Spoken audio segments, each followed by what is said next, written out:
الحمد لله رب العالمين نحمده ونستعين به ونستغفره ونؤمن به ونتوكل عليه ونعوذ بالله من شرور أنفسنا وسيئات أعمالنا من يهده الله فلا مضل له ومن يضلل فلا هادي له وأشهد أن لا إله إلا الله وحده لا شريك له وأشهد أن محمدا عبده ورسوله أرسله بالهدى ودين الحق ليظهره على الدين كله ولو كره المشركون يا أيها الناس اتقوا ربكم الذي خلقكم من نفس واحدة وخلق منها زوجها وبث منهما رجالا كثيرا ونساء واتقوا الله الذي تساءلون به والأرحام إن الله كان عليكم رقيبا يا أيها الذين آمنوا اتقوا الله حق تقاته ولا تموتن إلا وأنتم مسلمون يا أيها الذين آمنوا اتقوا الله وقولوا قولا سديدا يصلح لكم أعمالكم ويغفر لكم ذنوبكم ومن يطع الله ورسوله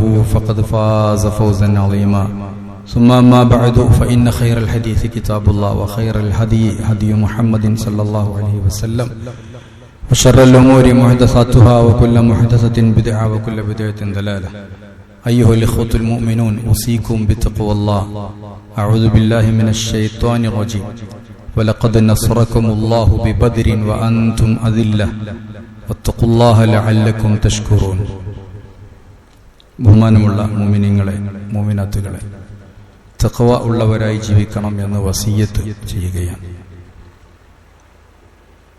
മുഹമ്മദ് നബി സല്ലല്ലാഹു അലൈഹി വസല്ലം മക്കയിലെ രഹസ്യ പ്രബോധനമായിട്ടും പരസ്യ പ്രബോധനമായിട്ടും ഇസ്ലാമിക ദഅവത്തുകൾ തുടങ്ങി. അന്ന് മുതൽ തന്നെ നബി സല്ലല്ലാഹു അലൈഹി വസല്ലമക്ക് ശത്രുക്കൾ ഉണ്ടായിട്ടുണ്ട്.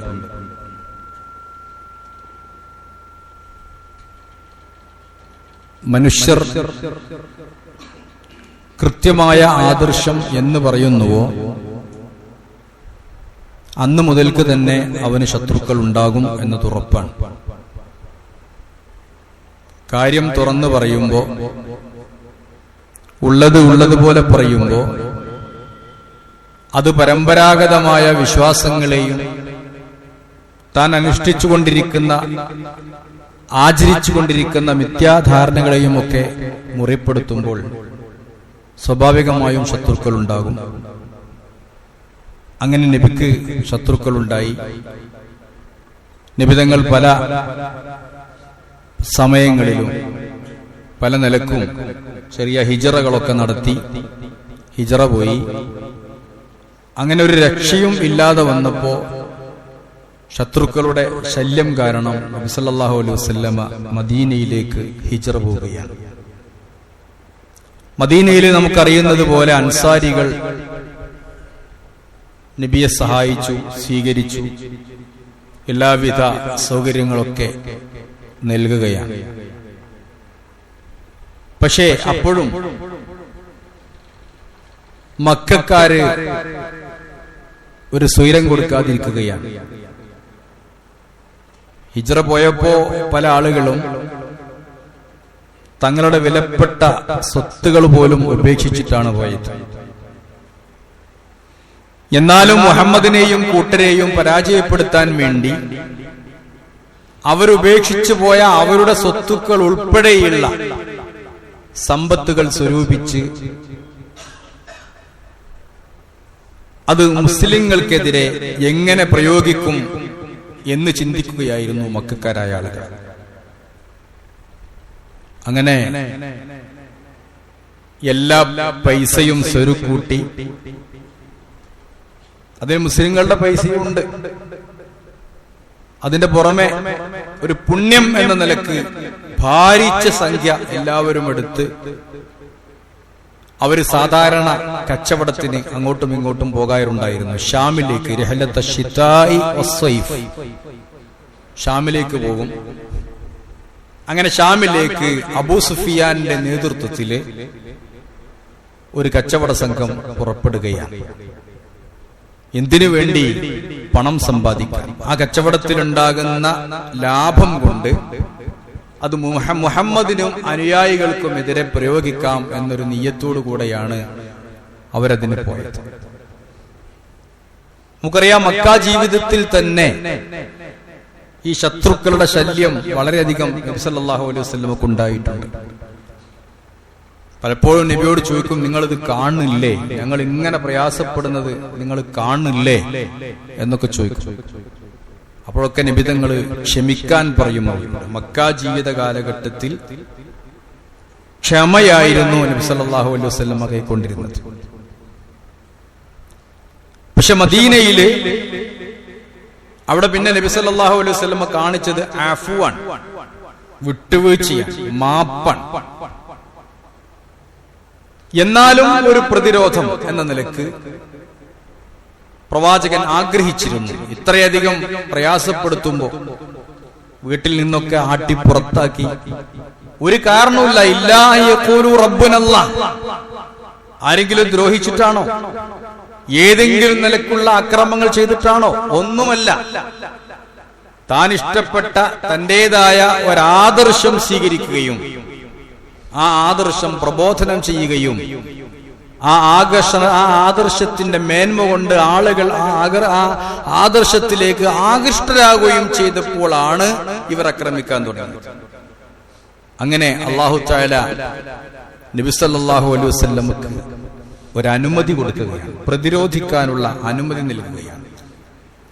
ഉദിന ലില്ലദീന യുഖാതലൂന ബിഅന്നഹും ളുലിമു വഇന്നല്ലാഹ അലാ നസ്രിഹിം ലഖദീർ അല്ലദീന ഉഖ്രിജൂ മിൻ ദിയാരിഹിം. യുദ്ധം ചെയ്യപ്പെടുന്ന ആളുകൾക്ക് എന്ന് പറഞ്ഞാൽ ഇവരെ ആക്രമിക്കുന്ന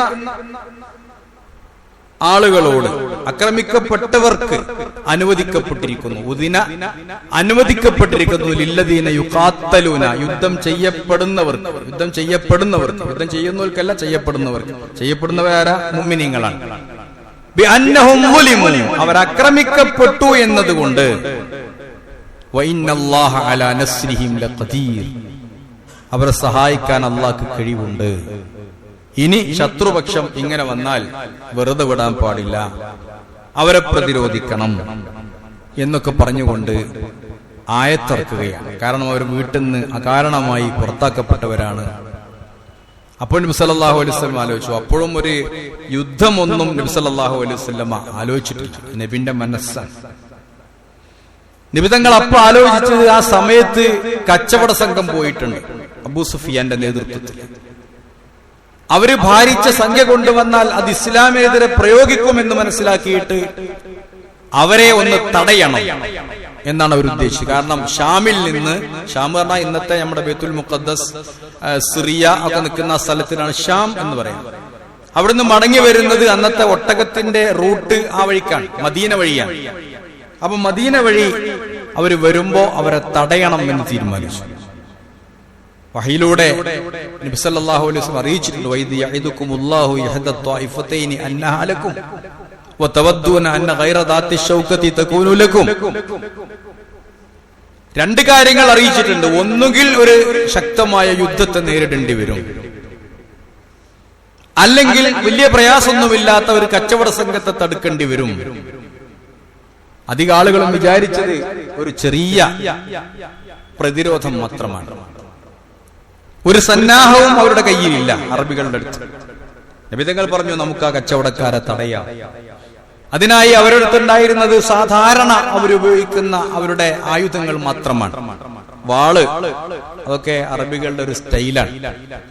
ഇന്നും നമുക്ക് കാണാം, ഒമാനിലൊക്കെ കല്യാണവും പെരുന്നാളൊക്കെ ഉണ്ടാവുമ്പോൾ വാളൊക്കെ അരയെ തൂക്കിയിട്ട്, ഒരു കത്തി അരയെ തൂക്കിയിട്ട് നടക്കുക, അതൊരു സ്റ്റൈലാണ്. അതുപോലെ പഴയ കാലത്ത് അറബികളുടെ ഒരു സ്റ്റൈലായിരുന്നു, ഒരു വാളുണ്ടാവും. ആ വാള് അവരുടെ കയ്യിലുണ്ടായിരുന്നു. പിന്നെ 2 കുതിരകൾ ഉണ്ടായിരുന്നു, ചെറിയ കുറച്ച് ഒട്ടകസംഘം ഉണ്ടായിരുന്നു, 10-30ഓളം ഒട്ടകങ്ങൾ ഉണ്ടായിരുന്നു. അതിനവര് മാറി മാറി ഉപയോഗിക്കും യാത്ര ചെയ്യാൻ. അത്രയേ ഉള്ളൂ. അപ്പൊ ഈ കച്ചവട സംഘത്തെ തടയണമെന്ന തീരുമാനം റസൂൽ എടുത്തു. അത്രേ അവർ ഉദ്ദേശിച്ചിട്ടുള്ളൂ. ഗൈറ ദാത്തി ശൗക, വലിയ പ്രയാസമില്ലാത്ത ഒരു സംഗതിയാണ് ഇവരൊക്കെ ഉദ്ദേശിച്ചത് എന്ന്. പക്ഷേ അബൂ സുഫിയാൻ ഇത് മണത്തറിഞ്ഞു. ചാരന്മാരുണ്ടാവും, അങ്ങോട്ടും കേട്ടിട്ടുണ്ടാവും, ലം ലം ഉളരിയുടെ ലം ലം എന്നൊക്കെ പാട്ട് കേട്ടിട്ടുണ്ടാവും. ലം ലം ഒക്കെ ഇപ്പെട്ട ആളുകളാണ്. ചാരന്മാർ അങ്ങോട്ടും ഇങ്ങോട്ടും കൂടും, അവരുടെ ചാരന്മാർ. അതുപോലെ നമ്മുടെ ചാരന്മാരുണ്ടാവും. ചാരന്മാർ മുഖേന റസൂലുള്ളാഹിക്ക് വിവരം കിട്ടും. അങ്ങനെ റസൂലുള്ള ഈ അളകുന്നുണ്ട് എന്നുള്ള, കച്ചവടത്തെ തടയാൻ വരുന്നുണ്ട് എന്നുള്ള വിവരം അബൂ സുഫിയാൻ അറിഞ്ഞു ചാരന്മാർ മുഖേന.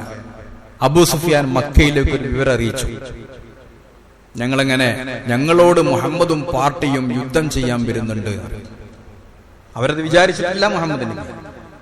പക്ഷേ മക്കയില് അവര് പ്രചരിപ്പിച്ചത് മുഹമ്മദും കൂട്ടരെയും യുദ്ധം ചെയ്യാൻ വരുന്നു എന്നതാണ്. കേവലം ഒരു കച്ചവട സംഘത്തെ തടയുന്നതിനപ്പുറം ഏറ്റുമുട്ടാൻ വരുന്നു എന്നതാണ്. അതുകൊണ്ട് തന്നെ മക്കയിൽ ഒരു സന്നാഹമുണ്ടായി. 1000-ഓളം ആളുകളുണ്ടായി. ഒരുപാട് കുതിരകളും ഒട്ടകങ്ങളും ആയുധങ്ങളും ഒക്കെയായിട്ട് അബൂജഹലിന്റെ നേതൃത്വത്തിൽ ഒരു സംഘം ഇവിടുന്ന് യുദ്ധം ചെയ്യാൻ വേണ്ടി പോയി. അങ്ങനെ ചെന്ന് അവര് ബദർ എന്ന് പറയുന്ന സ്ഥലത്തെത്തി. പോയവരൊക്കെ കണ്ടിട്ടുണ്ടാവും. മക്കയുടെയും മദീനയിലും ഇടയിലുള്ള, മദീന എന്നൊരു 155-160 കിലോമീറ്റർ വരുന്ന ഒരു സ്ഥലമാണ് ബദർ. എന്റെ പേര് അങ്ങനെ തന്നെയാണ്. ആ സ്ഥലത്തെത്തി. അവിടെ എത്തി ഇവര് ക്യാമ്പ് ചെയ്തു.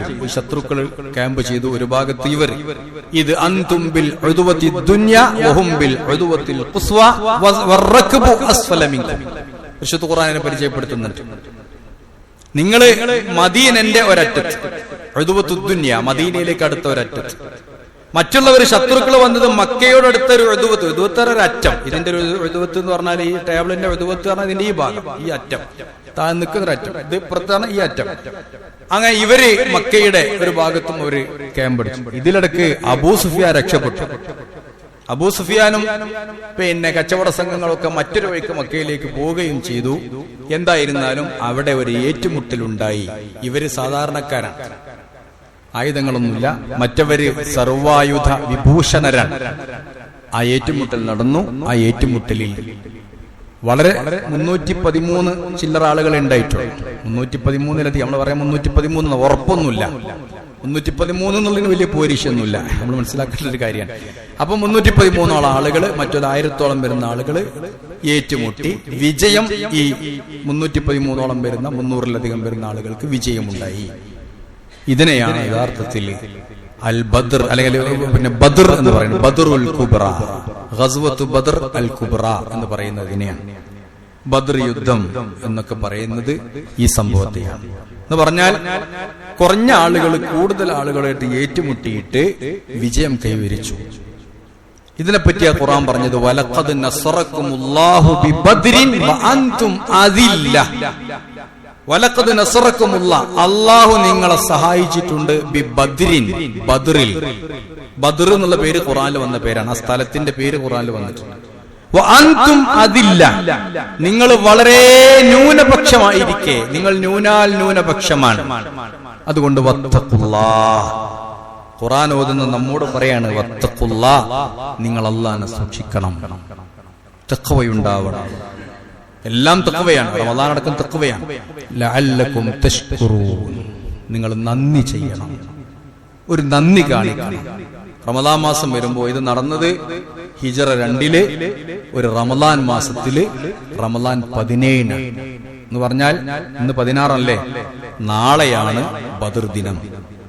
അത് ഓർമ്മ, നാളെയാണ് നമ്മൾ ബദറിന്റെ ഈ ദിനങ്ങളൊക്കെ അനുസ്മരിക്കേണ്ടത്. ഇത് പരിശുദ്ധ ഖുർആൻ എടുത്തു പറഞ്ഞതാണ്. സൂറത്തുൽ അൻഫാലില് കുറച്ച് ആയത്തുകളിലായിട്ട് അള്ളാഹു തആല ഇത് വിവരിക്കുന്നുണ്ട്. സൂറത്ത് ആല ഇംറാനില് കുറച്ച് ആയത്തിലായിട്ട് അള്ളാഹു തആല ഇത് വിവരിക്കുന്നുണ്ട്. സംഭവം ഇത്രയേ ഉള്ളൂ. ഇതാണ് ചില ഉസ്താദന്മാരൊക്കെ ബദർ ഖിസ്സപ്പാട്ട്, അവിടെ അങ്ങോട്ട് വെട്ടി, ഇവിടെ ഇങ്ങോട്ട് വെട്ടി, അവിടെ ചാടി, ഇവിടെ ഓടി എന്നൊക്കെ പറഞ്ഞിട്ട് ദഫൊക്കെ മുട്ടിയിട്ട് പല രൂപത്തിലും ഇത് മനുഷ്യന്മാരുടെ ഇടയിൽ പറയാൻ പറ്റുന്ന രൂപത്തിലും പറയാൻ പറ്റാത്ത രൂപത്തിലും ഒക്കെ അവതരിപ്പിക്കാറുണ്ട്. സംഭവം ഇതാണ്. ഇത് ഖുർആനിൽ ഇത്രയും ഗൗരവമായി പറഞ്ഞതെന്താ അറിയോ? അതൊരു ആദർശത്തിന്റെ ഗൗരവമാണ്. മനുഷ്യരൊക്കെ കൃത്യമായി അള്ളാഹു ഉദ്ദേശിക്കുന്ന രൂപത്തിലേക്ക് ആദർശപരമായി എത്തണം. സൃഷ്ടികൾ ഒരു കാരണവശാലും ശിർക്കിലേക്ക് പോകാൻ പാടില്ല. കാരണം ഈ ഏറ്റുമുട്ടൽ നടന്നത് തൗഹീദും ശിർക്കും തമ്മിലുള്ള ഏറ്റുമുട്ടലാണ്. അള്ളാഹുവിനോട് മാത്രമേ പ്രാർത്ഥിക്കാൻ പാടുള്ളൂ എന്ന് പറയുന്ന ഒരു വിഭാഗം, അല്ല, അല്ലാഹു അല്ലാത്ത ലാത്തയോടും ഉസ്സയോടും മനാത്തയോടും. ആരാണ് ലാത്ത, ഉസ്സ, മനാത്ത? അത് കേവലം ദൈവങ്ങളോ അല്ലെങ്കിൽ കേവലം ബിംബങ്ങളോ അല്ല. മുമ്പ് മരണപ്പെട്ടു പോയ, മൺമറഞ്ഞു പോയ ദൈവങ്ങളായിരുന്നു അല്ലെങ്കിൽ വലിയകളായിരുന്നു എന്നതാണ്. ലാത്ത ആരാണ്, ഉസ്സ ആരാണ്? നല്ല മനുഷ്യന്മാരാണ്. തഫ്സീറിലൊക്കെ കാണാം, അവര് ഹജ്ജാജിമാർക്ക് വെള്ളം കൊടുക്കുക എന്ന പുണ്യകർമ്മം ചെയ്തിരുന്ന പുണ്യപുരുഷന്മാരാണ്, മഹാന്മാരാണ്. ആ മഹാന്മാര് മരണപ്പെട്ടു പോയപ്പോ മഹാന്മാരുടെ പേരിൽ ബിംബം ഉണ്ടാക്കി. നമുക്കറിയാം, നൂഹ് നബി അലൈഹിസ്സലാമാണ് ആദ്യമായിട്ട് വന്ന ഷെയ്ഖുൽ അംബിയ എന്നറിയപ്പെടുന്ന നൂഹ് നബി അലൈഹിസ്സലാമാണ് ആദ്യമായി തൗഹീദ് പ്രബോധനമായിട്ട് വന്നിട്ടുള്ള റസൂൽ. അവർ വന്നപ്പോ അവർ പറയുന്നുണ്ട്, ലാ തദറുന്ന ആലിഹതകും വലാ തദറുന്ന വദ്ദൻ വലാ സുവാഅ വലാ യഊഖ വയഗൂസ വനസ്റ. നിങ്ങള് ലാത്തയെയും ഉസ്സയെയും അതുപോലെ തന്നെ യഊസിനെയും യഗൂസിനെയും ഒന്നും നിങ്ങൾ ഒഴിവാക്കണ്ട. അവരൊക്കെ ദൈവങ്ങളാണ്. അതുകൊണ്ട് നൂഹ് പറഞ്ഞതിന്റെ പേരിൽ ഇവരൊന്നും ഒഴിവാക്കണ്ട. സൂറത്തു നൂഹ് അതിന് തഫ്സീറിൽ വായിച്ചാൽ കാണാൻ സാധിക്കും. വദ്, സുവാ എന്നൊക്കെ പറഞ്ഞ ആരാണ്? അവര് പുണ്യപുരുഷന്മാരായിരുന്നു, നല്ല മരണപ്പെട്ടു പോയ നല്ല മനുഷ്യന്മാരായിരുന്നു. അപ്പൊ അല്ലാഹുവേ എന്ന് പ്രാർത്ഥിക്കുന്നതിന് പകരം ലാത്തേ, ഉസ്സേ, മനാത്തേ, വദ്ദേ, സുവാഅ എന്നൊക്കെ പറഞ്ഞ് പ്രാർത്ഥിക്കുന്ന ജനതയോട് പ്രാർത്ഥിക്കരുതേ എന്ന് പറയാൻ വേണ്ടിയിട്ടാണ്. അവരോട് പ്രാർത്ഥിക്കരുത്, പ്രാർത്ഥന അല്ലാഹുവോട് മാത്രം. അലൈസല്ലാഹു ബികാഫിൻ അബ്ദഹു, അല്ലാഹുവോട് മാത്രം പ്രാർത്ഥിച്ചാൽ പോരെ, അല്ലാഹുവിന്റെ അടിമക്ക് അവൻ പോരെ എന്ന് പറഞ്ഞുകൊണ്ടാണ് നൂഹ് നബി അലൈഹിസ്സലാം ആദ്യമായി തൗഹീദി പ്രബോധകനായിട്ട് രംഗത്ത് വരുന്നത്. അങ്ങനെയാണ് അവസാനം മുഹമ്മദ് നബി സല്ലല്ലാഹു അലൈഹി വസല്ലം കാലഘട്ടത്തിലും ശിർക്കിന്റെ സമൂഹത്തിലേക്കാണ് മുഹമ്മദ് നബി സല്ലല്ലാഹു അലൈഹി വസല്ലം വരുന്നത്. അവരും ഒരുപാട് ബിംബങ്ങൾ ആരാധിച്ചിരുന്നു എന്ന്. മക്കം ഫത്ഹ് കഴിഞ്ഞ് ചെന്ന് നോക്കുമ്പോ കഅബന്റെ ഉള്ളിൽ നിറച്ച് ബിംബങ്ങളാണ്. അവർക്ക് ഓരോന്നിനും ഓരോ ദൈവങ്ങൾ ഉണ്ടായിരുന്നു.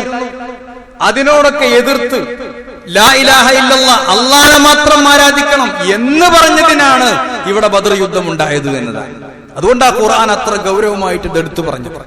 അതുകൊണ്ട് നിങ്ങളെ സഹായിക്കാൻ അല്ലാഹു മാത്രമേ ഉള്ളൂ എന്ന. വലഖദ് നസറക്കുമുല്ലാഹു ബിബദരിൻ, നിങ്ങളെ അല്ലാഹയാണ് സഹായിച്ചത്.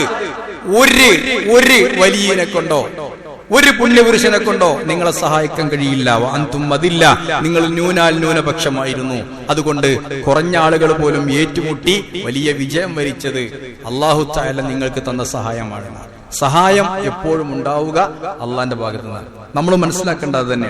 ഈ ബദർ യുദ്ധത്തെ കുറിച്ച് പരിചയപ്പെടുത്തുമ്പോ ഖുർആൻ പറയുന്നുണ്ട്, അവിടെ അള്ളാഹ് ഒരുപാട് അത്ഭുതങ്ങൾ അവിടെ കാണിച്ചിട്ടുണ്ട്, ഒരുപാട് മുഅ്ജിസത്തുകൾ പ്രകടമായിട്ടുണ്ട്. ഇത് യുഗശീകും നുആസ അമനത്തും മിൻ, ഖുർആനൊക്കെ പറഞ്ഞു തരുന്നുണ്ട്. എല്ലാം വിശദീകരിക്കാൻ 10-20 മിനിറ്റ് മതിയാവില്ല. ഇത് യുഗശീകും നുആസ അമനത്തും മിൻഹു വയുനസ്സിലു അലൈക്കും മിനസ് സമാഇ മാഅ ലിയുതഹിറകും ബിഹി വയുദ്ഹിബ അൻകും റിജ്സ ശൈത്താൻ വലിയർബിതു അലാ ഖുലൂബികും വലിയുസബ്ബിത ബിഹിൽ അഖ്ദാം. ആ ബദർ യുദ്ധത്തിന് അള്ളാഹ് സഹായിക്കാൻ വേണ്ടി ചെയ്ത ചില കാരണങ്ങൾ ഉണ്ടാവും, കാര്യകാരണങ്ങൾ ഉണ്ടാവുമല്ലോ എല്ലാറ്റിനും. എന്തൊക്കെ അള്ളാഹ് ചെയ്തു കൊടുത്തു എന്നറിയോ? അവര് കുറച്ച് ആളുകളുണ്ട്, അവരെ സൈന്യത്തിലേക്ക് നോക്കുമ്പോ അവർക്ക് പേടിയാകാൻ. പടച്ചോൻ പറഞ്ഞു, പേടിക്കണ്ട, സഉൽഖി ഫീ ഖുലൂബിൽ ലദീന കഫറു റുഅബ്, നിങ്ങളല്ല പേടിക്കേണ്ടത്. അവിശ്വാസികളായ ആളുകൾ നിങ്ങളെ നോക്കുമ്പോ അവരുടെ മനസ്സിൽ നിങ്ങളെ കണ്ട് പേടിയുണ്ടാകും. കാരണം അല്ലാഹു തആല മലക്കുകളെ കൊണ്ട് സഹായിച്ചിട്ടുണ്ട് എന്നാണ്. ഇത് യുഹി റബ്ബുക ഇലൽ മലായികതി അന്നി മഅകും ഫസബ്ബിതുൽ ലദീന ആമനു സഉൽഖി ഫീ ഖുലൂബിൽ ലദീന കഫറു റുഅബ്. മലക്കുകളോട് പറഞ്ഞു അല്ലാഹു തആല നിങ്ങൾ സഹായിക്കണം. ശത്രുക്കൾ നോക്കുമ്പോ ഈ കുറഞ്ഞ സംഖ്യ ആളുകളെ വല്ലാതെ പെരുപ്പിച്ചവർ കണ്ടു, അവരുടെ മനസ്സിൽ ഒരു പേടിയുണ്ടായി എന്നതാണ് അള്ളാഹ് ചെയ്ത ഒരു ഉപകാരം. മറ്റൊന്ന്, നന്നായിട്ട് ഒരു ഉറക്കം കിട്ടി എന്നതാണ്. ആലോചിക്കൂ, നമ്മുടെ മക്കളുടെ കല്യാണം ഉണ്ടാവുമ്പോ അന്ന് രാത്രി നമുക്ക് ഉറക്കം വരുമോ? നല്ലൊരു കാര്യമാണ്. മകളുടെ കല്യാണമാണ് നാളെങ്കിൽ നമുക്കിന്ന് രാത്രി ഉറക്കം വരൂല. പക്ഷേ നാളെ യുദ്ധമാണ്, ഏറ്റുമുട്ടലാണ്, ദ്വന്ദ്വയുദ്ധമാണ്, നേർക്ക് നേരെയുള്ളതാ. ഇന്ന് നടക്കുന്ന യുദ്ധം പോലെ കൊണ്ടുപോയിട്ടല്ല. ഇന്ന് അങ്ങനെയല്ലല്ലോ യുദ്ധം നടക്കണത്. ഇന്ന് കൊണ്ടുപോയിട്ട് അങ്ങോട്ട് ഇടാൻ. ഇസ്ലാമിന്റെ യുദ്ധത്തില് നൈതികത ഒരു കാരണവശാലും വിട്ടുപോയിട്ടില്ല. അങ്ങനെ മനസ്സിലാക്കണം. റസൂലുള്ളാഹി സ്വല്ലല്ലാഹു അലൈഹി വസല്ലം യുദ്ധത്തിന് പോകുമ്പോൾ ഉപദേശിക്കും, കുട്ടികളെ കൊല്ലരുത്. അല്ല ചോക്കൂ, ആ ഖബറിന്റെ ഫോട്ടോ പത്രത്തിലൊക്കെ കണ്ടതാണ്. നല്ല ഇഡ്ഡലിപ്പാത്രം പോലെ, അല്ലെങ്കിൽ എന്താ പറയാ, മറ്റേ ഉണ്ണിയപ്പുണ്ടാക്കുന്ന പാത്രം പോലെ കുഴികൾ കുഴിച്ചിട്ട്, അതുപോലെ ഖബറ് ഒരു അരിപ്പ പോലെ കുഴിച്ചിട്ടിരിക്കാൻ കുട്ടികളെ മറവ് ചെയ്യാൻ. യുദ്ധത്തിൽ മരണപ്പെട്ട കുട്ടികൾ, റസൂലുള്ള പറയും, നിങ്ങൾ കുട്ടികളെ കൊല്ലരുത്, വൃദ്ധന്മാരെ കൊല്ലരുത്, മഠത്തിലിരിക്കുന്ന സന്യാസികളെ കൊല്ലരുത്, നിങ്ങൾ അവിടുത്തെ കൃഷി നശിപ്പിക്കരുത്, മരങ്ങൾ നശിപ്പിക്കരുത്. രാഷ്ട്രീയ യുദ്ധങ്ങൾ പോലെയല്ല മതപരമായ യുദ്ധം. നിങ്ങളൊന്ന് പരിശോധിച്ച് നോക്കൂ, രാഷ്ട്രീയ യുദ്ധത്തിലെ മരണപ്പെട്ട മരണസംഖ്യയേക്കാൾ തുലോം കുറവാണ് മതപരമായ യുദ്ധങ്ങളിൽ നടന്നിട്ടുള്ള മരണസംഖ്യ. നിങ്ങൾക്ക് കാണാൻ സാധിക്കും. ഏറ്റവും കൂടുതൽ അപകടങ്ങൾ നടന്നതും ഏറ്റവും കൂടുതൽ കൊലപാതകങ്ങൾ നടന്നതും രാഷ്ട്രീയ യുദ്ധങ്ങളിലാണ്. ഇന്നും അതാണ് നമ്മൾ കണ്ടുകൊണ്ടിരിക്കുന്നത്. എന്തായിരുന്നാലും പശ്ചിമേഷ്യ നമുക്കറിയാം, അവിടെയൊക്കെ സമാധാനമുണ്ടാകാൻ നമ്മൾ പ്രാർത്ഥിക്കണം. സമാധാനം ഉണ്ടാവട്ടെ. പ്രാർത്ഥന മാത്രമേ അതിന് മറുപടിയായി അല്ലെങ്കിൽ മരുന്നായി നമുക്ക് ചെയ്യാനുള്ളൂ. അള്ളാഹിനോട് സഹായം ചോദിക്കാം. അള്ളാഹിനോട് സഹായം ചോദിക്കുക. അള്ള മാത്രമാണ്, അള്ളയാണ് സഹായിക്കേണ്ടത്. ഇൻ തൻസുറുല്ലാഹ് യൻസുറുക്കും. നിങ്ങൾ അള്ളാഹിനെ സഹായിക്കണം. നിങ്ങൾ അള്ളാഹിനെ സഹായിക്കണം. എങ്ങനെ? തൗഹീദ് കൊണ്ട് നിങ്ങൾ അള്ളാഹിനെ സഹായിക്കണം. ഒന്ന് ആലോചിച്ച് നോക്കൂ, രാജ്യത്തിന്റെ സ്ഥിതികൾ എന്താണ്? ഒരു ഭാഗത്ത് ഷിയായിസം, അപ്പുറത്ത് അതിന്റെ അവാന്തര വിഭാഗങ്ങള്, ഇപ്പുറത്തോ ഖുറാഫാത്തുകള്, അന്ധവിശ്വാസങ്ങള്, അനാചാരങ്ങള്, അള്ളാഹുവോടല്ലാതെ പ്രാർത്ഥിക്കുന്ന ധാരാളക്കണക്കിന് ആളുകള്. പോട്ടെ, ഈ ബദർ യുദ്ധത്തിന്റെ നാളെ പോലും നമ്മുടെ ആളുകൾ കാത്തിരിക്കുന്നത് ബദരീങ്ങളോട് പ്രാർത്ഥിക്കാനാണ്. പിന്നെ എങ്ങനെ ഇവിടെ ഖൈറുണ്ടാകുക? എങ്ങനെ യുദ്ധം അവസാനിക്കും? എങ്ങനെ അള്ളാന്റെ സഹായം ഉണ്ടാകും? അള്ളാഹ് പറയുന്നത്, ഇൻ തൻസുറുല്ലാഹ്, നിങ്ങൾ തൗഹീദ് കൊണ്ടും പ്രാർത്ഥന കൊണ്ടും നിങ്ങൾ അള്ളാഹുവിനെ സഹായിച്ചാൽ യൻസുറുക്കും. ഒന്നും ഉണ്ടായിട്ടല്ല. നിങ്ങൾക്കറിയോ, പരിശുദ്ധ ഖുർആനില് അൽ-ബഖറയില് ഏതാനും ചില ആയത്തുകൾ മാത്രമാണ്, കുറച്ച് ആയത്തുകളിലാണ് നോമ്പിനെ കുറിച്ച് പറഞ്ഞത്. ആ നോമ്പിന്റെ ഇടയിൽ അള്ളാഹു പറഞ്ഞ പ്രത്യേകമായ ഒരു കാര്യം ആയത്തിന്റെ പറഞ്ഞത്, വൈദാ സഅലക ഇബാദി അന്നി ഫഇന്നി ഖരീബ് ഉജീബു ദഅവത ദാഇ ഇദാ ദഅനി. പടച്ചോൻ, എന്റെ അടിമകൾ പടച്ചോനെ കുറിച്ച് ചോദിച്ചാൽ പറയണം, ഞാൻ അവരുടെ അടുത്തുണ്ട്. ഉജീബു ദഅവത ദാഇ, പ്രാർത്ഥിക്കുന്നവന്റെ പ്രാർത്ഥനയ്ക്ക് ഞാൻ ഉത്തരം ചെയ്യും. ഒരൊറ്റ നിബന്ധന, ഇദാ ദഅനി, അവൻ എന്നോട് പ്രാർത്ഥിച്ചാൽ. റബ്ബിനോട് പ്രാർത്ഥിക്കണം. റബ്ബല്ലാതെ CM വലിയുല്ലാഹിയോടോ ബദരീങ്ങളോടോ മുഹീദ്ദീൻ ശൈഖിനോടോ മമ്പർത്തങ്ങളോടോ വേറെ ആരോട് പ്രാർത്ഥിച്ചാലും ശരി, പുതിയ പുതിയ അവതാരങ്ങൾ ഉണ്ടാക്കിക്കൊണ്ടിരിക്കുകയാണ് ഉസ്താദന്മാര്.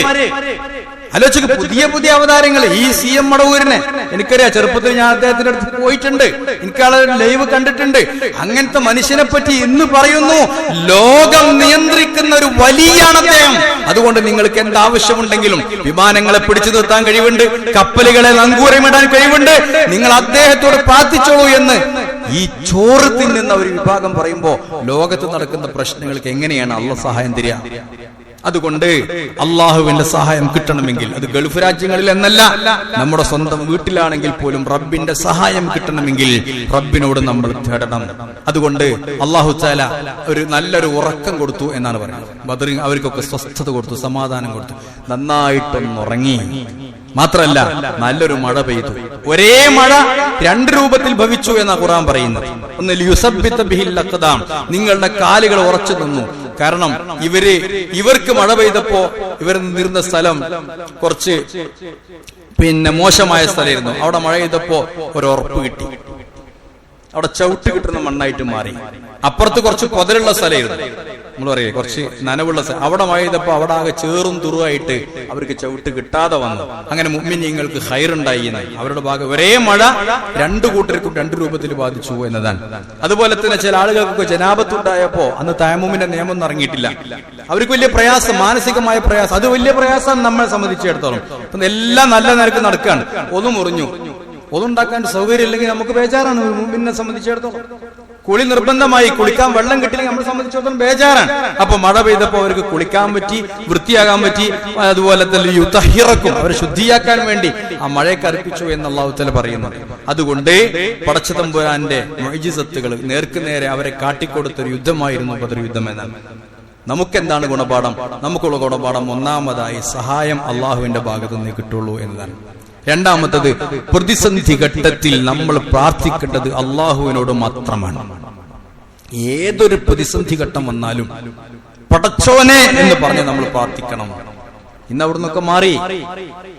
നിങ്ങൾ ബദരീങ്ങൾ വരെ, ബദരീങ്ങൾ എന്ന് പറയാം, ബദരീങ്ങൾ എന്തിനാ, ബദരീങ്ങൾ എന്തിനുണ്ടായി?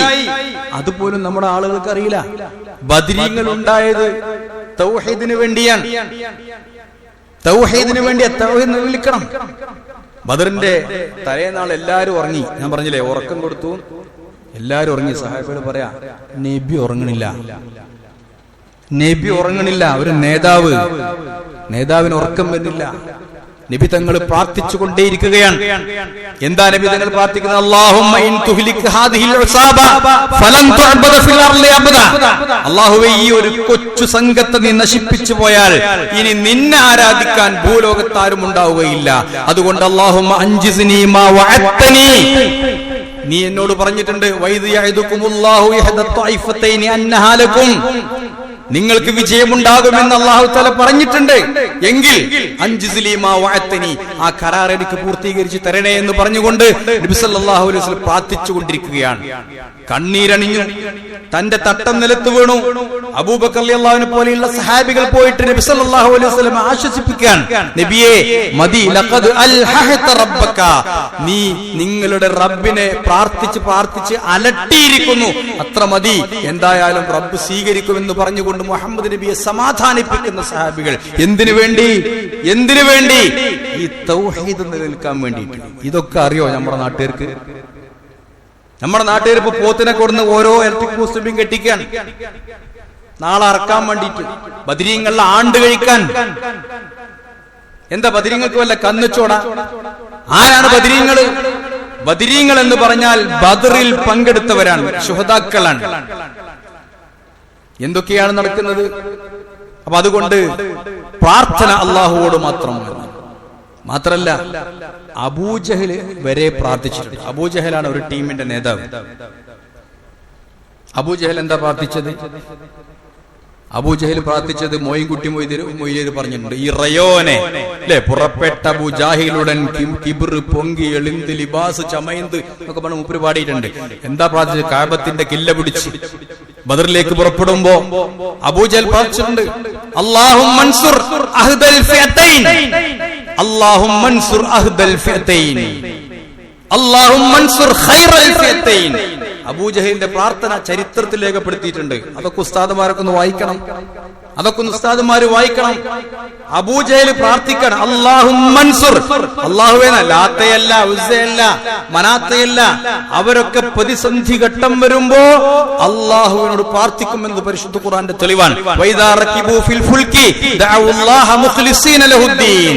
കപ്പലിൽ യാത്ര ചെയ്യുമ്പോ കപ്പൽ മുങ്ങുമെന്ന് ഉറപ്പായാൽ അവർ അള്ളാഹിനോട് മാത്രമേ പ്രാർത്ഥിക്കുള്ളൂ. അവരൊരിക്കലും, നിങ്ങൾക്കറിയില്ലേ, അബൂജഹലിന്റെ മകൻ ഇക്രിമ മുസ്ലിം ആയത് എന്തുകൊണ്ടാ? അബൂജഹലിന്റെ മകൻ ഇക്രിമ മുസ്ലിം ആയത് ഒരു കപ്പലിൽ കയറിയിട്ടാണ്. കപ്പിത്താൻ പറഞ്ഞു, എന്തിനാ പോണത്? മുഹമ്മദിന്റെ ശല്യത്തിന്ന് പോകാൻ. കപ്പിത്താൻ പറഞ്ഞു, ഇതാ ഇനി ഒരു രക്ഷയില്ല, നിങ്ങൾ ലാത്തനെ ഹുസൈനെന്നും വിളിക്കണ്ട, നിങ്ങൾ ഏകനായ ദൈവത്തോട് മാത്രം വിളിച്ച് പ്രാർത്ഥിച്ചോളൂ, നമുക്ക് രക്ഷ വേണമെങ്കിൽ. ഇക്രിമ ചോദിച്ചു, ഇത് പറഞ്ഞതന്നെയല്ലേ മുഹമ്മദിനോട് തെറ്റിയിട്ട് നമ്മൾ പോണത്? മുഹമ്മദും ഇതന്നെയല്ലേ പറയണത്? അതുകൊണ്ട് ഈ കപ്പലിൽ നിന്ന് ഞാൻ രക്ഷപ്പെട്ടാൽ ഞാൻ മുസ്ലിം ആയിക്കോളാം എന്ന് പ്രഖ്യാപിച്ച ആ ഇക്രിമയാണ് മുഹമ്മദ് നബിയുടെ അടുത്ത് തിരിച്ചു വന്നിട്ട് പിന്നീട് മുസ്ലിം ആയത് എന്ന് നമുക്ക് ചരിത്രത്തിൽ കാണാൻ സാധിക്കും. എന്താ കാരണം? തൗഹീദാണ്. അപ്പൊ പ്രതിസന്ധി ഘട്ടത്തിൽ നമ്മുടെ ആളുകൾ അങ്ങനെ ആലോചിച്ച്, ഞാൻ പലപ്പോഴും കണ്ടിട്ടുണ്ട്, ബസ്സൊക്കെ പോകുമ്പോ ബസ്സിന് അപകടം പറ്റിയ ബദരീങ്ങളെന്ന് വിളിക്കാം. മുന്നിലെ സഫിൽ തന്നെ വിളി വരെ ബദരീങ്ങളെന്ന്. എടങ്ങറായ സമയത്ത് പോലും അള്ളാനെ വിളിക്കൂല, എടങ്ങറായ സമയത്ത് പോലും വിളിക്കൂല. അപ്പൊ അവരെക്കാൾ മോശമാണ് പലപ്പോഴും നമ്മളൊക്കെ, നമ്മുടെ ആരാധന പിന്നെ ഇത്തിഖാദിലൊക്കെ വരുന്നത്. പിന്നെ റബ്ബിന്റെ സഹായം എങ്ങനെ ഉണ്ടാവും കൂട്ടരെ? ഇതാണ് നമ്മുടെ മനസ്സെങ്കിൽ റബ്ബിന്റെ സഹായം എങ്ങനെ ഉണ്ടാകും? നിങ്ങളെ സഹായിക്കാമെന്ന് റബ്ബ് എങ്ങനെ പറയും നമ്മളോട്? റബ്ബിന്റെ സഹായം കിട്ടണമെങ്കിൽ റബ്ബിനോട് പ്രാർത്ഥിക്കണം. ഉജീബു ദഅവത്തദ്ദാഇ ഇദാ ദഅാനി, പ്രാർത്ഥിക്കുന്നവൻ എന്നോട് പ്രാർത്ഥിച്ചാൽ ഞാൻ അവന് ഉത്തരം ചെയ്യും. അവരിങ്ങനെ ആലോചിച്ചു, അബൂജഹൽ പ്രാർത്ഥിക്കുക, അല്ലാഹുമ്മ അൻസുർ അഹ്ദൽ ഫിഅതൈൻ. ഈ രണ്ട് ഭാഗങ്ങൾ തമ്മിൽ ഏറ്റുമുട്ടാൻ പോവുകയാണ്. അല്ലാഹുവേ, അതുകൊണ്ട് ഏറ്റവും ഹിദായത്തിൽ ആരാണോ ഉള്ളത് ആ ഹിദായത്തിലുള്ള ജനങ്ങളെ നീ രക്ഷപ്പെടുത്തണേ എന്നാണ്. ആ ഹിദായത്തിലുള്ളവരെ നീ രക്ഷപ്പെടുത്തണേ. ഒരു പ്രാർത്ഥന. അല്ലാഹുമ്മ അൻസുർ ഖൈറൽ ഫിഅതൈൻ, അല്ലാഹുവേ, ഇതിൽ ഏറ്റവും നല്ല കൂട്ടർ ആരാണോ അവരെ രക്ഷപ്പെടുത്താന്ന്. അബൂജഹലിന്റെ പ്രാർത്ഥന അല്ലാഹു സ്വീകരിച്ചു. അബൂജഹലിന്റെ പ്രാർത്ഥന അല്ലാഹു സ്വീകരിച്ചു. ബദരീങ്ങൾ പിന്നെ ബദറില് മുസ്ലിങ്ങൾ ജയിച്ചു. മുഹമ്മദ് നബിയുടെ പ്രാർത്ഥന അല്ലാഹു സ്വീകരിച്ചു. ബദറില് മുസ്ലിങ്ങൾ ജയിച്ചു. അതല്ലേ ഉണ്ടായത്. അതുകൊണ്ട് പ്രാർത്ഥന ഏത് പ്രതിസന്ധി ഘട്ടത്തിലും റബ്ബിനോട് മാത്രമേ പാടുള്ളൂ എന്ന്. ഇത് തസ്തഗീസൂന റബ്ബക്കും ഖുർആൻ പറയാണ്. ആരെ പ്രാർത്ഥന? അന്നത്തെ വിശ്വാസികളുടെ മനസ്സുരുകിക്കൊണ്ടുള്ള പ്രാർത്ഥന. കൂട്ടരെ നമുക്കും അത് കഴിയണം. അള്ളാഹിനോട് മാത്രം ഏത് പ്രതിസന്ധി ഘട്ടത്തിൽ രാജ്യത്ത് ഇറാനിലേക്കോട്ടെ, സൗദി അറേബ്യയിലേക്കോട്ടെ, ഗൾഫ് രാജ്യങ്ങളിൽ എവിടെ ആവട്ടെ, അവിടെയൊക്കെ ബോംബ് പൊട്ടുമ്പോ, യുദ്ധമുണ്ടാകുമ്പോ നമ്മുടെയൊക്കെ സഹോദരന്മാർ അവിടെയുണ്ട്. ഇവിടുത്തെ ഓരോ അടുക്കളയിലും ഓരോ മെമ്പർ അവിടെ ഉണ്ടാകും. നമ്മൾ പ്രാർത്ഥിക്കണം. എല്ലാം ഒഴിവാക്കിയിട്ട് പടച്ച തമ്പുരാനെ നീ ഒരു സഹായം ഞങ്ങൾക്ക് നൽകണേ, ഒരു സമാധാനം ഞങ്ങൾക്ക് നൽകണേ എന്ന് പ്രാർത്ഥിക്കാനുള്ള മനസ്സ് നമ്മുടെ നാട്ടുകാർക്ക് ഉണ്ടാവണം. അതുണ്ടായാൽ അള്ളാന്റെ സഹായം ഉണ്ടാവും. ഇല്ലെങ്കിലോ അള്ളാഹ് സഹായിക്കൂല, അള്ളാന്റെ സഹായം കിട്ടൂല. ഖുർആൻ പറയാ, ഇത് തസ്തഗീസൂന റബ്ബക്കും, നിങ്ങൾ റബ്ബിനോട് ഇസ്തിഗാസ നടത്തുന്ന സംഭവം. ആർത്ത് അട്ടഹസിച്ചുകൊണ്ട് കരഞ്ഞുകൊണ്ട് അള്ളാഹിനോട് പ്രാർത്ഥിക്കാത്ത ഇസ്തിഗാസ എന്ന് പറഞ്ഞതാണ്. അള്ളാഹിനെ കരഞ്ഞു വിളിക്കുക. ഫസ്തജാബലക്കും അന്നീ മുമിദ്ദുക്കും ബിഅൽഫിൻ മിന മലായികത്തി മുർദിഫീൻ, നിങ്ങൾക്ക് തുടർച്ചയായി മലക്കുകളെ ഇറക്കിക്കൊണ്ട് നിങ്ങളെ സഹായിക്കാമെന്ന്. ബദർ യുദ്ധത്തില് മലക്കുകൾ ഇറങ്ങിയിട്ടുണ്ട്. എത്ര എണ്ണം? 3000 എന്നും 1000 എന്നും 5000 എന്നൊക്കെ അഭിപ്രായങ്ങളുണ്ട്. അതൊന്നും ഇപ്പൊ അവിടെ വിശദീകരിക്കേണ്ട സമയമല്ല. അതൊക്കെ നമ്മൾ ചരിത്രം ഒന്ന് വായിച്ചു നോക്കിയാൽ മനസ്സിലാവും. അതുകൊണ്ട് അല്ലാഹു തആല നമ്മുടെ പ്രാർത്ഥനയെ എടുത്തു പറഞ്ഞിട്ടുണ്ട് പരിശുദ്ധ ഖുർആനിൽ എന്നാണ്. അതുകൊണ്ട് പ്രാർത്ഥന എന്ന് പറയുന്നത് അള്ളാഹുവോട് മാത്രം. ഏത് പ്രതിസന്ധി ഘട്ടത്തിലും എന്ത് പ്രശ്നമാവട്ടെ നമ്മുടെ മനസ്സിൽ അള്ളാഹുവേ എന്ന വിളി വരണം. അതല്ലേ നമ്മൾ പഠിച്ചത്? അൽ ഖദർ ഖൈരിഹി വശർരിഹി. ഖദർ ഖൈറാവട്ടെ, ഖദർ ശർറാവട്ടെ, ആ ഖദറിൽ നമ്മൾ വിശ്വസിക്കണം, അള്ളാഹുവോട് പ്രാർത്ഥിക്കണം എന്നതാണ്. ഇസ്തിഗാസ നടത്തേണ്ടത് അള്ളാഹുവോട് പ്രാർത്ഥിക്കണം. പക്ഷെ നിങ്ങൾക്കറിയോ, നമ്മുടെ നാട്ടില് നാളെയൊക്കെ നടക്കാൻ പോകുന്നത് ബദർ മൗലൂദാണ്. അല്ലെങ്കിലോ പറയാതിരിക്കാൻ നിവൃത്തിയില്ല, പുതിയ രൂപത്തിൽ. നമ്മുടെ ആളുകൾക്ക് ബോധവാന്മാരല്ല നമ്മുടെ ആളുകൾ പലരും. പുതിയ രൂപത്തിൽ വന്നിരിക്കാൻ മജ്ലിസുൻ നൂർ എന്നതിന്റെ പേര്. നിങ്ങൾ ആരെങ്കിലും മജ്ലിസുൻ നൂറിൽ പങ്കെടുക്കുക, അതിൽ ചെല്ലണ ദിക്റുകൾ കേൾക്കണോ? ഇല്ലെങ്കിൽ ഒന്ന് കേൾക്കണം, ഇല്ലെങ്കിൽ അതൊന്ന് കേൾക്കണം. പഴയ കാലത്ത് ഉണ്ടായിരുന്ന പക്ഷിപ്പാട്ടുകളും കുപ്പിപ്പാട്ടുകളും കപ്പപ്പാട്ടുകളും ഒക്കെ പുതിയ കുപ്പിയിലാക്കിയിട്ട് പുതിയ സ്റ്റൈലില് പുതിയ രൂപത്തിൽ പാടാൻ ആശയത്തിലൊരു മാറ്റം വന്നിട്ടില്ല. ബദരീങ്ങളോട് സഹായം തേടാൻ റമളാൻ 17 ബദരീങ്ങളോടാ സഹായം തേടുന്നത്. ബദർ മൗലൂദ് ഒരൊറ്റ വരി ഉദാഹരണം ഞാൻ പറഞ്ഞുതരാം. ബദർ മൗലൂദിൽ കാണാം, അന്തും ലനാ ഹസനുൻ ഹസീൻ മിൻ ശർരി ഇബ്ലീസിൽ ലഗീൻ മിൻ കുല്ലി ബൽവാ വസിനീൻ യാ അഹ്ല ബദർ അശ്ശുഹദാ. ബദർ ശുഹദാക്കളെ, അത് ബദർ മൗലൂദിലൊരു വരിയാണ്. നാളെ അങ്ങനെ ഓതും ബദർ മൗലൂദ്. അങ്ങനെ പറഞ്ഞിട്ട് ഇങ്ങനെ കുറെ ബദരീങ്ങളുടെ പേര് പറയും. അതിലേറെ തമാശ, നമ്മൾ 313 പത്തിരി ഒക്കെ ഉണ്ടാക്കുമ്പോൾ 313 പത്തിരി ഉണ്ടാക്കാം. 313 പത്തിരി. ഞാൻ പറയണ്ട്, നബിക്ക് ഏതായാലും പത്തിരി കിട്ടാഞ്ഞത് നന്നായി. നബി 313 ആൾക്കാരാണ്, നബിക്കുള്ള പത്തിരി ഇല്ല. നബിന് അത്രേ ഉള്ളൂ. ബദരീങ്ങൾക്കാണ് സ്ഥാനം, നബിക്കല്ല. അപ്പൊ 313 ബദർ മൗലൂദ് തന്നെ പറഞ്ഞു. 325 335 345 353 356 313 എന്നൊക്കെ അഭിപ്രായം ഉണ്ട്. ബദർ മൗലൂദ് തന്നെ പറഞ്ഞിട്ടുള്ളത്. നാളെ ഓതുന്ന മൗലൂദ് ഒന്ന് ശ്രദ്ധിച്ചു നോക്കൊണ്ടു. അതിലെന്താ പറഞ്ഞത്? അന്തും ലനാ ഹസനുൻ ഹസീൻ. ബദരീങ്ങളെ, നിങ്ങളാണ് ഞങ്ങളുടെ സംരക്ഷണ കവചം നിങ്ങളാണ്. ഞങ്ങളുടെ സംരക്ഷണ കവചം നിങ്ങളാണ്. മിൻ ശർരി ഇബ്ലീസിൽ ലഈൻ. ഇബ്ലീസിൽ നിന്ന് ഞങ്ങളെ കാക്കുന്നത് ബദരീങ്ങളെ നിങ്ങളാണ്. മിൻ കുല്ലി ബൽവാ വസിനീൻ. എല്ലാ കാലവിപത്തിൽ നിന്നും മുസീബത്തിൽ നിന്നും ഞങ്ങളെ കാക്കുന്നത് നിങ്ങളാണ്. യാ അഹ്ല ബദർ അശ്ശുഹദാ. ബദർ ശുഹദാക്കളെ എന്ന്. നിങ്ങൾക്കറിയോ, ബദരീങ്ങളിൽ എത്ര ആളുകൾ അവർ പിന്നെ ജീവിച്ചിട്ടുണ്ട്? ബദരീങ്ങളിൽ എത്ര ആളുകൾ കൊറോണ അല്ല, വവ്വാവ് കോളറ പിടിച്ച് മരിച്ചിട്ടുണ്ട്. വയറ്റിൽ നോക്കും ഛർദിയും പിടിച്ച് മരിച്ചിട്ടുണ്ട്. അവർക്ക് കാലവിപത്തുകൾ ഉണ്ടായിട്ടുണ്ട്, അപകടത്തിൽപ്പെട്ടിട്ടുണ്ട്. ബദരീങ്ങൾക്ക് സ്വന്തം ശരീരം പോലും രക്ഷിക്കാൻ കഴിഞ്ഞിട്ടില്ല. അതൊക്കെ അള്ളാന്റെ ഖലാഖദറാണ്. ബദരീങ്ങളായി ആ ബദരീങ്ങളോട് പറയുന്നത് ഞങ്ങളെ രക്ഷിക്കണമെന്ന, ഞങ്ങളെ കാക്കണമെന്നാണ് ബദർ ദിനത്തിന്റെ അന്ന് അറബി പറഞ്ഞുകൊണ്ട് പിന്നെ പഴച്ചു പോകാതിരിക്കൂല. അർത്ഥം അറിയില്ല എന്നാണ് പഠിച്ചുകൊണ്ടിരുന്നത് കഴിച്ചില്ലാവൂല. ചെമ്പില് വെച്ച ഇറച്ചി നല്ല ടേസ്റ്റ് ഉണ്ടാവും എന്ന് വിചാരിച്ചിട്ട് ഇതിന് പോയി നേരിട്ട് പുണ്യം കിട്ടിക്കൊള്ളണമെന്നില്ല. ഇറച്ചി കിട്ടും, പക്ഷെ പുണ്യം കിട്ടൂല.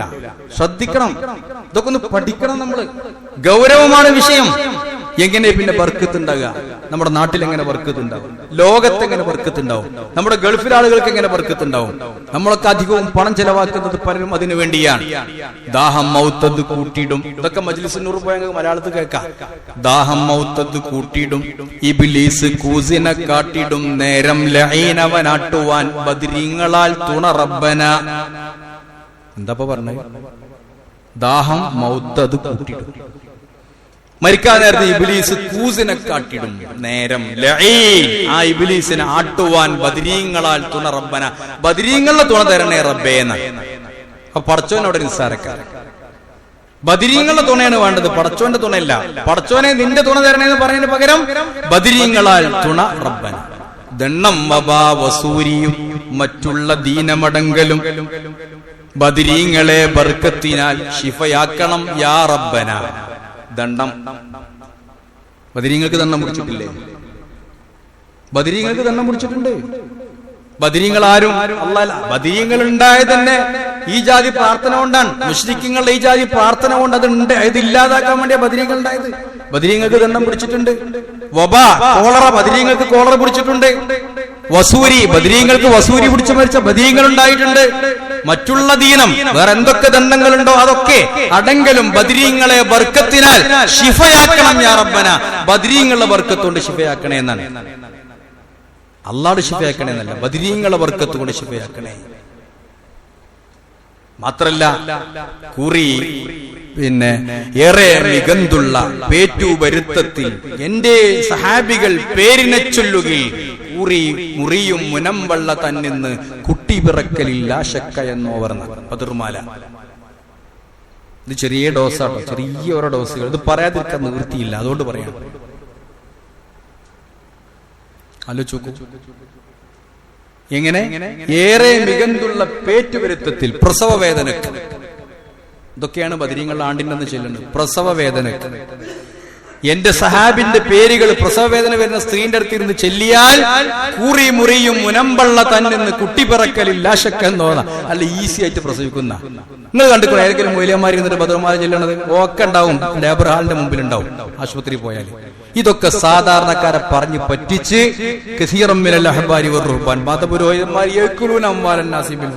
അതുകൊണ്ടൊക്കെ അനാവശ്യമായ മാർഗത്തിൽ കാശുണ്ടാക്കുക. യഥാർത്ഥ ദീന് പഠിക്കാതിരിക്കുക, പഠിക്കാൻ ആളെ വിടാതിരിക്കുക. അതുകൊണ്ട് ഇതിങ്ങനെ അല്ലാതെ പറയാൻ നിവൃത്തിയില്ല. ഇതൊന്നും ലളിതാക്കി പറയാനോ ഷോർട്ടാക്കി പറയാനോ കഴിയില്ല. അതുകൊണ്ട് നമ്മൾ ശ്രദ്ധിക്കേണ്ടത് ഇവിടെ ബദരീങ്ങൾ ഉണ്ടായത് തൗഹീദിന്റെ പേരിലാണ്. ബദരീങ്ങൾ രക്ഷപ്പെട്ടത് തൗഹീദിന്റെ പേരിലാണ്. നമ്മളും രക്ഷപ്പെടണമെങ്കിൽ ഒരൊറ്റ മാർഗ്ഗമുള്ളൂ, തൗഹീദിലേക്ക് നമ്മൾ വരണം. നമ്മുടെ വായിൽ ലാ ഇലാഹ ഇല്ലല്ലാഹ് വരണം. എന്ത് പ്രശ്നങ്ങളും പ്രതിസന്ധി ഉണ്ടെങ്കിലും അല്ലാഹുവേ എന്ന് വരണം. അതിനെതിരായി ആരെന്ത് പ്രവർത്തിച്ചാലും അത് തെറ്റാണ് എന്ന് പറയാനുള്ള തന്റെ ഇടം നമുക്കുണ്ടാവണം.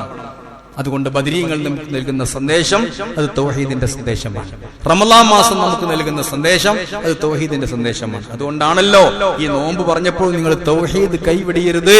വൈദാ സഅലക ഇബാദി അന്നി ഫഇന്നി ഖരീബ് ഉജീബു ദഅവത ദാഇ ഇദാ ദഅനി എന്ന ആയത്ത് ഈ നോമ്പിന്റെ ഹുക്മുകൾ പറയുന്ന കൂട്ടത്തിലും കൂടി അല്ലാഹ് പറഞ്ഞത് എന്നുള്ള ഓർമ്മ നമുക്കുണ്ടാവണം. അല്ലാഹു അനുഗ്രഹിക്കുമാറാവട്ടെ.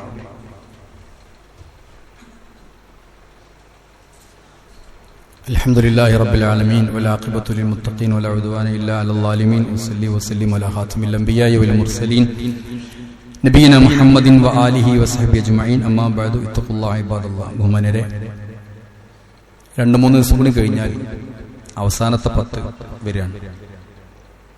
കാര്യങ്ങളൊക്കെ വിലയിരുത്തേണ്ടത് അവസാനം നോക്കിയിട്ടാണ്. ഇന്നമൽ ഉമൂറു ബിൽ അവാഖിബി, ഇന്നമൽ അമാലു ബിൽ അവാഖിബി.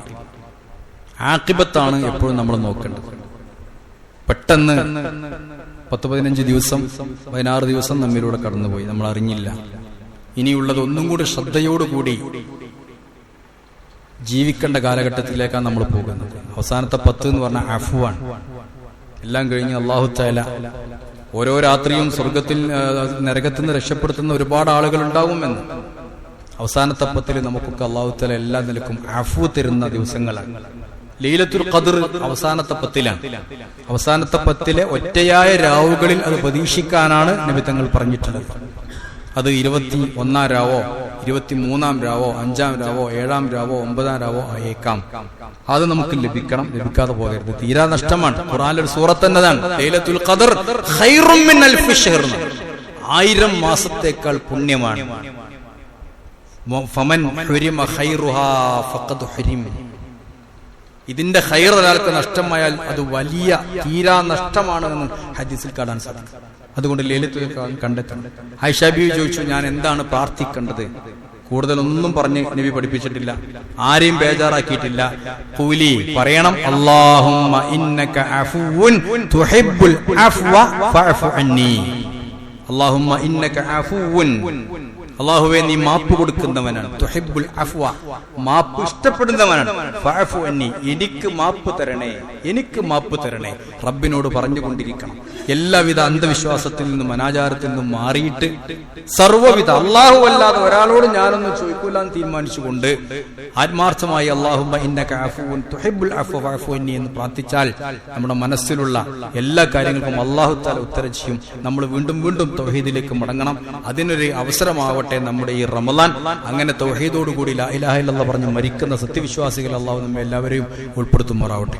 അല്ലാഹുമ്മ ഗഫിർ ലിൽ മുഅ്മിനീന വൽ മുഅ്മിനാത്ത് വൽ മുസ്ലിമീന വൽ മുസ്ലിമാത്ത് അൽ അഹ്യാഇ മിൻഹും വൽ അംവാത്ത് ഇന്നക മുജീബു ദഅവാതി വഖാദിൽ ഹാജാത്ത്.